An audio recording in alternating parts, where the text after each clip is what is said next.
Guys, আজকে আমরা চলে এসেছি দীঘার সায়েন্স সিটিতে। এখানে অনেক কিছু দেখার মতনও আছে আর অনেক কিছু ঘুরে দেখার মতনও আছে। তো তোমাদের আমরা সবটা দেখাবো। এখানে একটা হাফ আওয়ারের একটা শো হয়, ওটাও তোমাদের দেখাবো।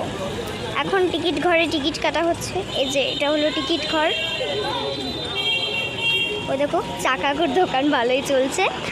তো চলো, পুরোটা দেখতে হলে প্লিজ আমাদের সাথে থাকো। তো লেটস গো। এখানে অনেক কিছু দেখার আছে। আমি বলেওছিলাম এই গাছটা এত সুন্দর দেখতে আর ফুলের পাতাগুলো। তোমাদের অনেক কিছু ঘুরে দেখাবো। চলো আজকে না আছে, প্রথমে এখানে চলে আসবো।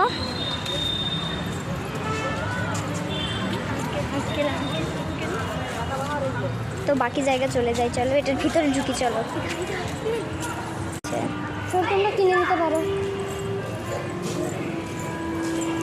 আমরা বুকিং করে নেব তোমরা যদি কিনো।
বায়ু শূন্য হলে ওটাকে চিপে ধরে রেখেছিল, ধরে আবার ওদের আস্তে আস্তে বাতাস দিচ্ছে।